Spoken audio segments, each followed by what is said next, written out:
পৃথিবীতে মানুষের চেয়ে শ্রেষ্ঠ অন্য কোনো জীব নেই। শিক্ষায়, মর্যাদায়, বিবেক, বুদ্ধি ও আত্মোপলব্ধিতে মানুষই সেরা। একজন ব্যক্তির এসব গুণ থাকা সত্ত্বেও যদি তার পার্সোনালিটি বা ব্যক্তিত্ব না থাকে, তবে সে অসম্পূর্ণ মানুষ। চরিত্র যেমন মানুষের অমূল্য সম্পদ, ঠিক তেমন ব্যক্তিত্ব মানুষের একটি অপরিহার্য গুণ। সাধারণভাবে ব্যক্তিত্ব বলতে বোঝায় ব্যক্তির সেই বৈশিষ্ট্য যা দ্বারা সে অন্য ব্যক্তি থেকে স্বতন্ত্র।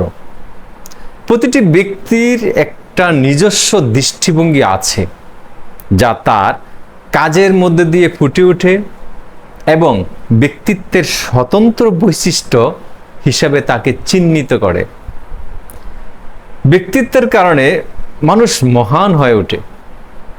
ব্যক্তিত্ববান হয়ে ওঠার অন্যতম সোপান ইতিবাচক দৃষ্টিভঙ্গি। শিক্ষা, মর্যাদা, পরিচিতি যাই থাকুক না কেন, ব্যক্তিত্ব না থাকলে সে যথার্থ মানুষ নয়।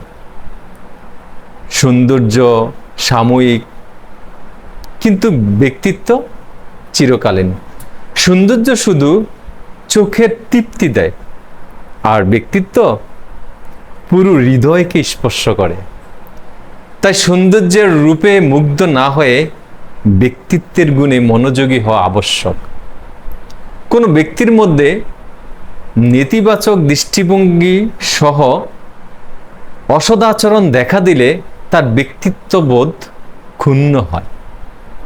কথায় কথায় মিথ্যাচারণ করলে, প্রয়োজনের চেয়ে বেশি কথা বললে, কিংবা যার যেটুকু আছে তার চেয়ে বাড়িয়ে বললে ব্যক্তিত্বের অস্তিত্ব থাকে না। লোকটা খুবই ব্যক্তিত্ব সম্পন্ন, এ কথা বললে বুঝতে হবে যে তার আচরণ মার্জিত ও রুচিশীল। অর্থাৎ বাহ্যিক আচরণ দ্বারা ব্যক্তিত্বের ব্যক্তিত্ব প্রকাশ পেতে পারে না। মানসিকতায় ব্যক্তিত্বের মূল উৎস।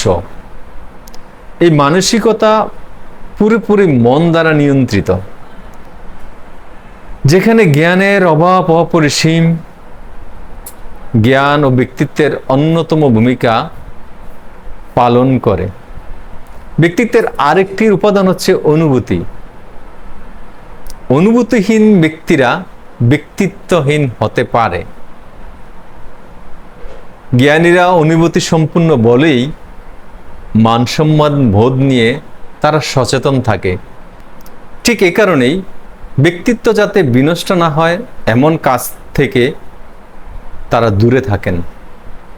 এডিসন বলেছেন, একজন মানুষ তখনই চমৎকার ব্যক্তিত্বে অধিকারী হতে পারে যখন সে অনর্থক কথা এবং অপকর্মকে পরিত্যাগ করতে পারে।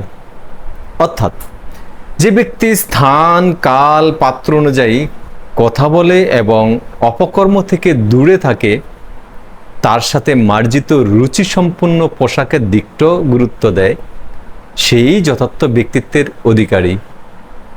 তবে ব্যক্তিত্বের ক্ষেত্রে জ্ঞানের কোনো বিকল্প নেই। ধন্যবাদ সবাইকে। আমার ভিডিওগুলি ভালো লাগলে অবশ্যই আমার ভিডিওগুলিতে কমেন্ট করুন, লাইক শেয়ার করে আমার পাশে থাকুন। আল্লাহ।